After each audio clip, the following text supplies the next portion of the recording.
بسم اللہ الرحمن الرحیم۔ آج ہم نے 18واں پارہ مکمل سنا ہے۔ اس کے شروع میں سورۃ المومنون ہے اور اس کے بعد سورۃ النور ہے اور آخر میں 2 رکوع سورۃ الفرقان کے ہیں۔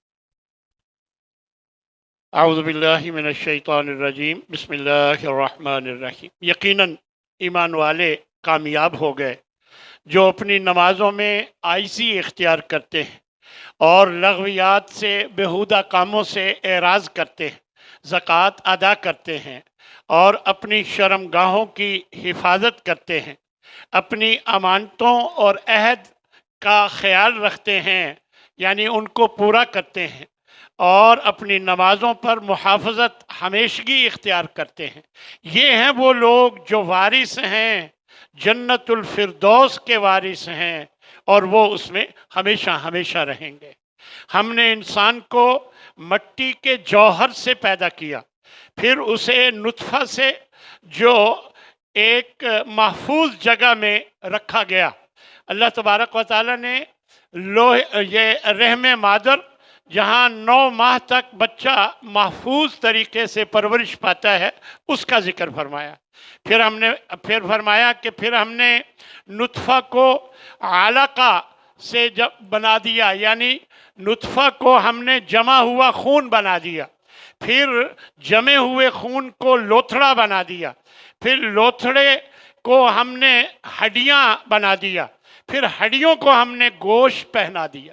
یعنی انسانی تخلیق کے مراحل اللہ تبارک و تعالی نے یہاں بیان فرمائے ہیں اور فرمایا کہ فَتَبَارَكَ اللَّهُ أَحْسَنُ الْخَالِقِينَ، پھر اللہ سب پیدا کرنے والوں میں بہترین پیدا کرنے والا ہے۔ فرمایا بے شک تمہارے لیے چوپاؤں میں سبق ہے، عبرت ہے کہ ہم ان کے پیٹوں سے تمہیں دودھ پلاتے ہیں اور تمہارے لیے ان میں اور بھی کئی فوائد ہیں، اور ان میں سے کچھ کو تم کھاتے ہو اور کچھ پر سواری کرتے ہو، اور پھر کشتیوں پر بھی تمہیں سوار کیا جاتا ہے۔ اور اللہ فرماتا ہے کہ اے رسولو کلوا من الطیبات، تم پاکیزہ رزق جو ہم نے تمہیں دیا ہے اس میں سے کھاؤ اور نیک عمل کرو، بے شک میں جو تم عمل کرتے ہو اسے اچھی طرح دیکھتا ہوں، جانتا ہوں۔ فرمایا اللہ وہ ہے جس نے تمہارے لیے کان بنائے، تمہارے لیے آنکھیں اور دل بنائے، بہت کم ہو جو تم شکر ادا کرتے ہو۔ پھر اللہ وہ ہے جس نے تمہیں زمین میں پھیلا دیا اور اسی کی طرف تم سب اکٹھے کیے جاؤ گے۔ وہی ہے جو زندگی دیتا ہے، موت دیتا ہے، اور یہ رات دن کا آنا جانا بھی اسی کی طرف سے ہے۔ افلا تعقلون، تو کیا تم عقل نہیں رکھتے ہو؟ بلکہ ان لوگوں نے وہ بات کی جو پہلے بیوقوف لوگ کرتے رہے کہ جب ہم مر جائیں گے، مٹی ہو جائیں گے، ہڈیاں ہو جائیں گے، کیا ہم دوبارہ اٹھائے جائیں گے؟ یعنی یہ بات انہوں نے کی، اور یہ ہمارے باپ دادا سے بھی اسی طرح کہا گیا، اور یہ پہلے لوگوں کے قصے کہانیاں ہیں، ان میں کوئی حقیقت نہیں۔ اے نبی ان سے کہو، ان سے پوچھو، لمن الارض، کس کی زمین کس کی ہے، اور جو کچھ زمین میں ہے وہ سب کس کا ہے؟ اگر تم جانتے ہو تو بتاؤ، ان قریب ضرور کہیں گے کہ اللہ کا ہے۔ تو پھر ان سے کہو تم نصیحت کیوں نہیں پکڑتے؟ پھر ان قریب پھر ان سے پوچھو کہ ساتوں آسمانوں کا رب کون ہے اور عرش عظیم کا رب کون ہے؟ ان قریب یہ کہیں گے کہ اللہ ہی تو ہے۔ تو ان سے کہو تو پھر تم ڈرتے کیوں نہیں؟ اے نبی ان سے پوچھو کہ اس ہر چیز کی بادشاہی کس کے ہاتھ میں ہے، کہ وہی پناہ دیتا ہے، اس کے خلاف کسی کو پناہ نہیں دی جا سکتی۔ اگر تم جانتے ہو تو بتاؤ وہ کون ہے؟ کہیں گے اللہ ہی تو ہے۔ تو پھر ان سے پوچھو فَأَنَّا تُسْحَرُونَ، تم پھر کہاں سے تم پر جادو کر دیا جاتا ہے کہ تم نہیں مانتے ہو۔ اور سن لو کہ جب سور میں پھونکا جائے گا تو کوئی آپس کے رشتے نہیں دیکھے جائیں گے، بینہم، آپس میں کوئی رشتے داریاں کا خیال نہیں رکھا جائے گا، اور نہ ایک دوسرے کا حال پوچھا جائے گا۔ جن کے اعمال کا وزن بھاری ہو گیا وہ کامیاب ہو جائیں گے، اور جن کے اعمال کا وزن ہلکا رہ گیا وہ انہوں نے اپنے آپ کو خسارے میں ڈالا اور وہ ہمیشہ جہنم میں رہیں گے۔ جہنم کی آگ ان کے چہروں کو جھلسا دے گی، وَهُمْ فِيهَا كَالِحُونَ، اور وہ بد شکل ہو جائیں گے۔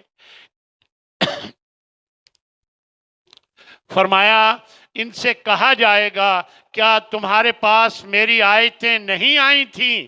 فَكُنْتُمْ بِهَا تُكَذِّبُونَ، تم انہیں جھٹلا دیا کرتے تھے۔ تو وہ کہیں گے اے ہمارے رب، ہماری بدبختی ہم پر غالب آ گئی، وَكُنَّا قَوْمًا ضَالِّينَ، ہم واقعی گمراہ لوگ تھے۔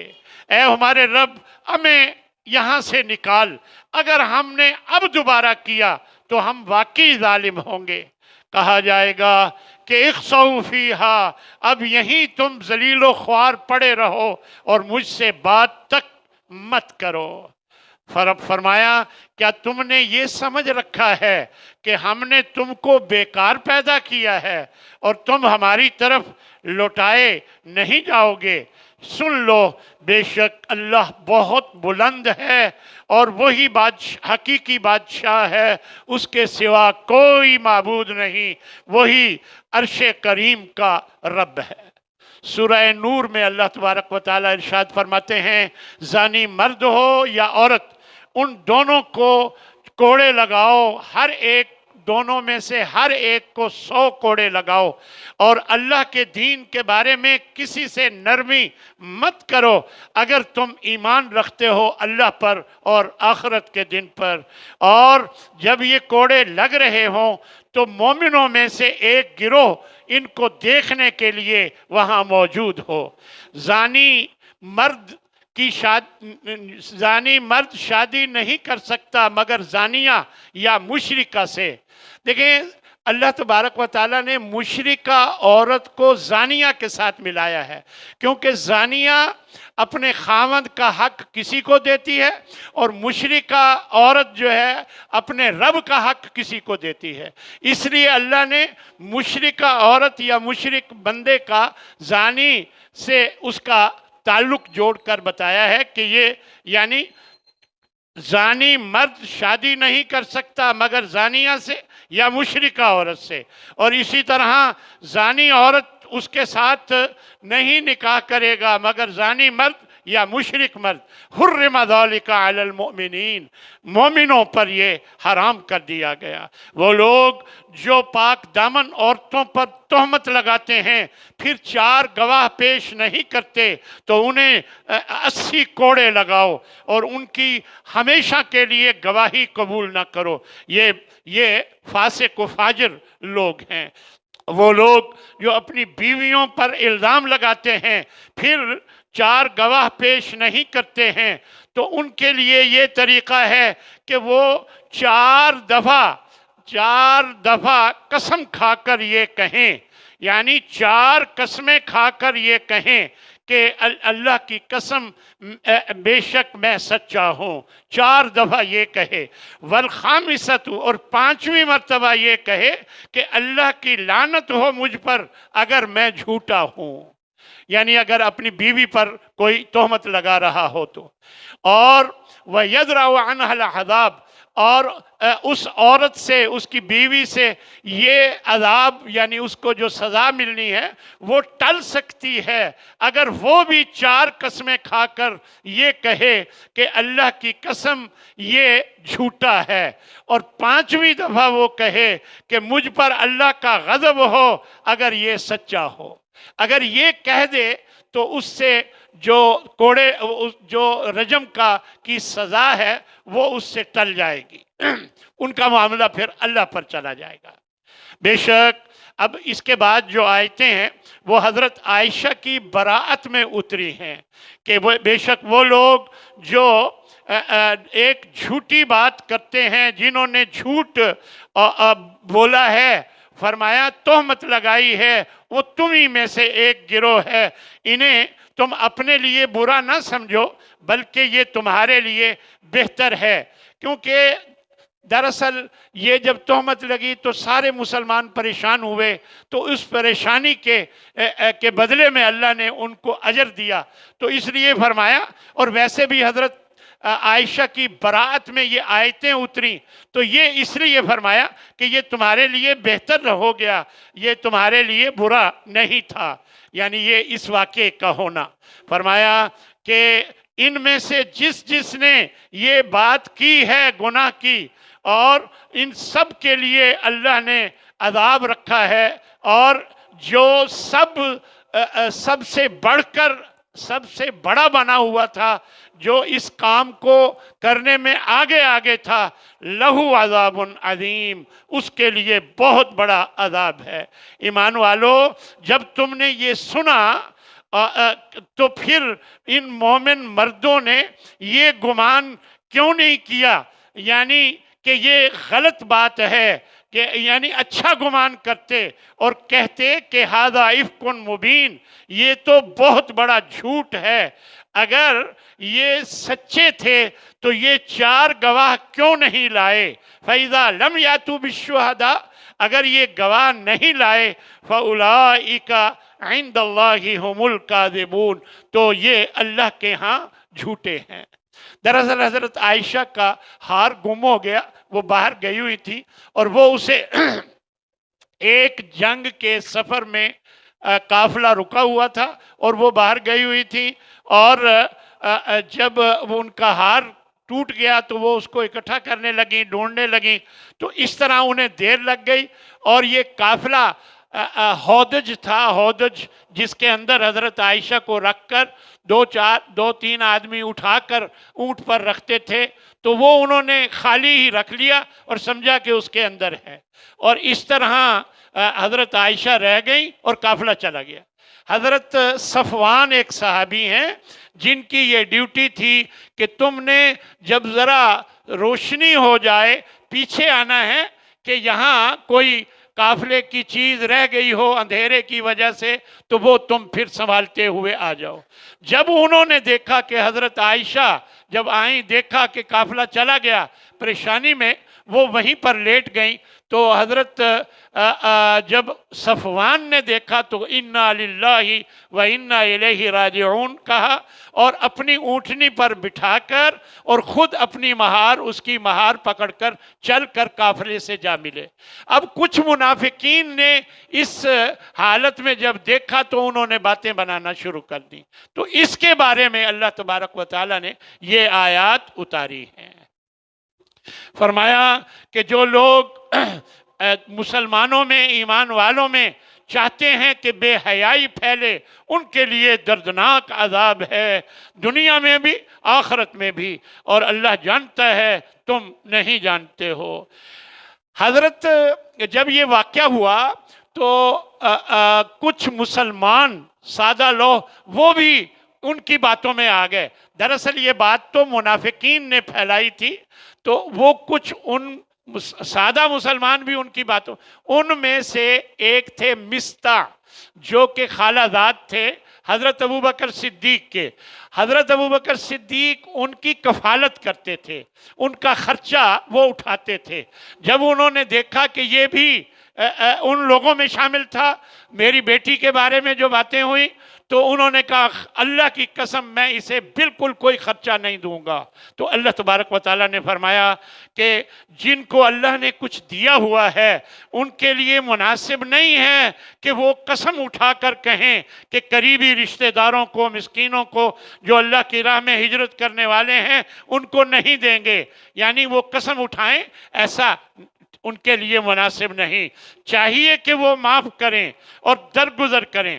اور اللہ نے زبردست ایک جملہ بولا ہے، فرمایا ہے الا تحبون ان یغفر اللہ لکم، کیا تم نہیں چاہتے کہ اللہ تمہیں معاف کرے تو تم بھی معاف کر دو۔ واللہ غفور الرحیم، اللہ بہت بخشنے والا بڑا مہربان ہے۔ وہ لوگ جو پاک دامن اور بے خبر پاک دامن مومنہ عورتوں پر الزام لگاتے ہیں، لعنوا فی الدنیا والآخرہ، ان پر دنیا میں بھی لعنت اور آخرت میں بھی لعنت ہے، اور ان کے لیے بہت بڑا عذاب ہے۔ فرمایا کہ جس دن ان کی زبانیں اور ان کے ہاتھ، ان کے پاؤں ان کے خلاف گواہی دیں گے، جو کچھ وہ کرتے رہے ان ساری باتوں کی وہ ان کے خلاف گواہی دیں گے۔ اے ایمان والو، کسی کے گھروں میں مت داخل ہو جو تمہارے گھر نہیں ہے، ان کے گھروں میں، کسی کے گھروں میں مت داخل ہو وہ، یہاں تک کہ تم انسیت حاصل کر لو، بیل دے دو، کوئی آواز نکال لو، یا کوئی بھی سلام کہہ لو، وَتُسَلِّمُ عَلَىٰ أَهْلِهَا، اس وقت تک جب تک تمہیں اجازت نہ ملے داخل مت ہو، یہ تمہارے لیے بہتر ہے، اور تاکہ تم نصیحت پکڑو۔ اگر تم گھر میں کسی کو نہ پاؤ تب بھی داخل نہ ہو یہاں تک کہ تمہیں اجازت نہ دی جائے، اور اگر کہا جائے کہ واپس چلے جاؤ، اب کوئی گھر میں نہیں ہے، واپس چلے جاؤ، فرجعوا، تو واپس چلے جاؤ، یہی تمہارے لیے بہتر ہے، جو تم عمل کرتے ہو اللہ اس سے خوب خبردار ہے۔ اے نبی، مومن مردوں سے کہہ دیجئے کہ وہ اپنی نظریں نیچی رکھا کریں اور اپنی شرمگاہوں کی حفاظت کریں، یہی ان کے لیے پاکیزگی، ان کی پاکیزگی کے لیے یہی بہتر ہے، بے شک اللہ خوب خبردار ہے جو وہ عمل کرتے ہیں۔ اور مومن عورتوں سے بھی کہہ دیجئے کہ وہ بھی اپنی نظریں نیچی رکھا کریں، اپنی شرمگاہوں کی حفاظت کریں، اور اپنی زینت کو ظاہر نہ کیا کریں مگر جو خود بخود ظاہر ہو جائے، ہاتھ ہیں یعنی یا ہوا کے جھونکے سے ظاہر ہو گیا تو خود بخود جو ظاہر ہو جائے، اور وہ اپنے پاؤں اور اپنے بڑی چادریں اپنے گریبان پر ڈال کے رکھا کریں، اور اپنی زینت کا اظہار نہ کیا کریں مگر اپنے خامدوں کے لیے، اپنے باپوں کے لیے، اپنے خامدوں کے باپوں کے لیے، اپنے بیٹوں کے لیے، اور اپنے خامدوں کے بیٹوں کے لیے، اپنے بھائیوں کے لیے، اور بھائی اور بہنوں کے بیٹوں کے لیے، بھائیوں کے بیٹوں کے لیے، اور اپنی بہنوں کے بیٹوں کے لیے، اور اپنی عورتوں کے سامنے، یعنی اگر ایسا کر لیں تو کوئی حرج نہیں، زینت کا اظہار، ان کے علاوہ زینت کا اظہار نہ کریں۔ فرمایا اور جو تمہارے گھر میں آنے جانے والے مرد ہیں، اور وہ مرد جو جنسی خواہش نہیں رکھتے، یا وہ بچے جن پر ابھی عورتوں کے راز، یعنی ان کو کوئی پتہ نہیں کہ عورتوں نے نماز پڑھنی ہے نہیں پڑھنی ہے، بچہ ہوتا ہے نہیں ہوتا ہے، یعنی ان کو کوئی عورتوں کی خبر نہیں ہے، عورتوں کے رازوں کی باتوں کا، ان کے سامنے بھی آپ اگر زینت کا اظہار کر لیں تو یہ جائز ہے، ان کے علاوہ نہیں۔ اور فرمایا اپنے پاؤں مار کر نہ چلا کریں، یعنی تاکہ جو زیور پہنا ہوا ہو پاؤں میں اس کی آواز نہ، وہ ظاہر نہ ہو، اور تاکہ فرمایا اللہ کی طرف توبہ کرو۔ اب آپ حیران ہوں گے کہ اللہ نے توبہ کرنے کی بات مردوں کو کی ہے، وَتُوبُوا إِلَى اللَّهِ جَمِيعًا، تم سب توبہ کرو، یعنی تمہاری ذمہ داری ہے مردوں کی کہ عورتوں کو ان پر عمل کرواؤ، اگر تم نہیں کرواتے ہو تو اللہ سے توبہ کرو، یعنی ایھا المؤمنون لعلکم تفلحون، تاکہ تم کامیاب ہو جاؤ۔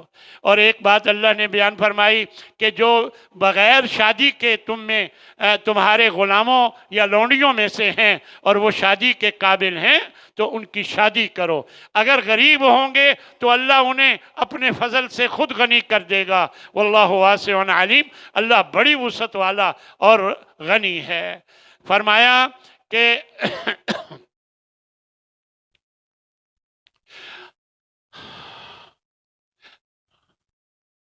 فرمایا کہ اللہ ہے جس نے ہر جاندار کو پیدا کیا ہے پانی کے، من مائن، ایک پانی سے پیدا کیا ہے ہر جاندار کو۔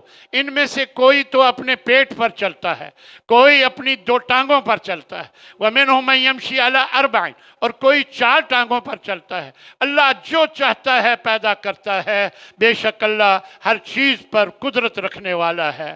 یاد رکھو، جو بھی اللہ اور اس کے رسول کی اطاعت کرے گا، اللہ سے ڈر کے رہے گا، فَأُولَٰئِكَ هُمُ الْفَائِزُونَ، وہی کامیاب و کامران لوگ ہیں۔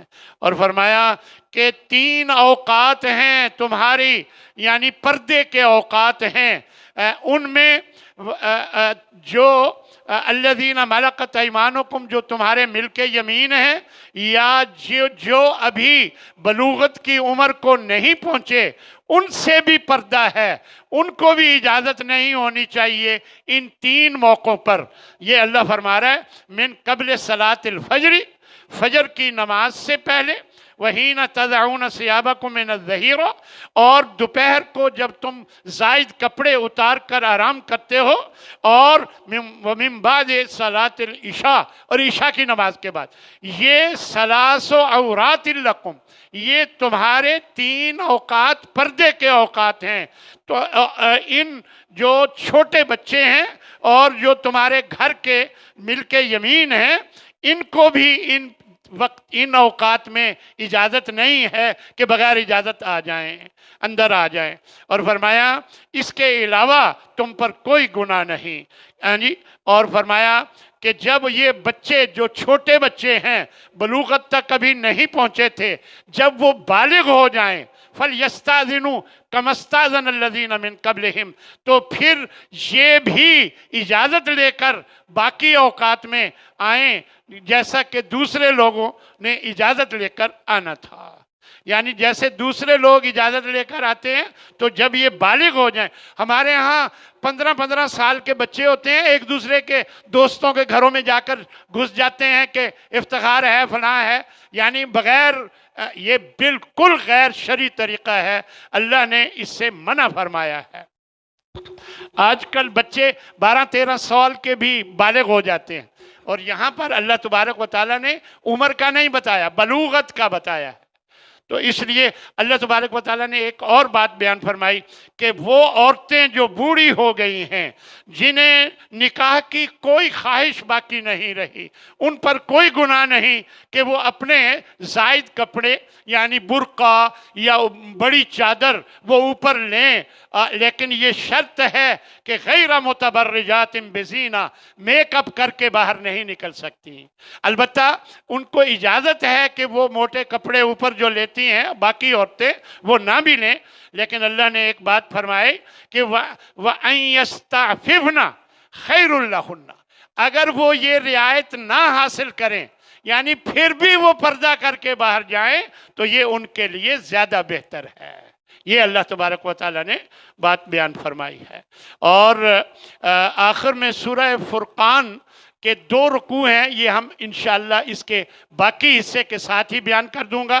آخر میں ایک آیت اللہ تبارک و تعالیٰ نے اس میں بڑی زبردست بات بیان فرمائی ہے، اور وہ یہ ہے کہ فَلْيَحْذَرِ الَّذِينَ يُخَالِفُونَ عَنْ أَمْرِهِ، ان لوگوں کو جو میرے بھیجے ہوئے رسول کی مخالفت کرتے ہیں، یعنی ڈرنا چاہیے اس بات سے کہ کہیں ان پر کوئی آزمائش نہ آ جائے، یا وہ دردناک عذاب میں مبتلا نہ آ جائیں، یعنی جو میرے رسول کی مخالفت کرتے ہیں، کسی بھی بارے میں مخالفت کرتے ہیں، یعنی آپ کی سنتوں پر عمل کرنے میں مخالفت کرتے ہیں، آپ کے کسی حکم کی مخالفت کرتے ہیں، کسی بارے میں بھی مخالفت کرتے ہیں، تو انہیں ڈرنا چاہیے کہ کہیں وہ کسی آزمائش میں مبتلا نہ ہو جائیں یا دردناک عذاب میں مبتلا نہ ہو جائیں۔ اللہ تبارک و تعالیٰ سے دعا ہے کہ اللہ ہمیں اپنے رسول کی مخالفت، ہر قسم کی مخالفت سے ہمیں بچا کے رکھے۔ وآخر دعوانا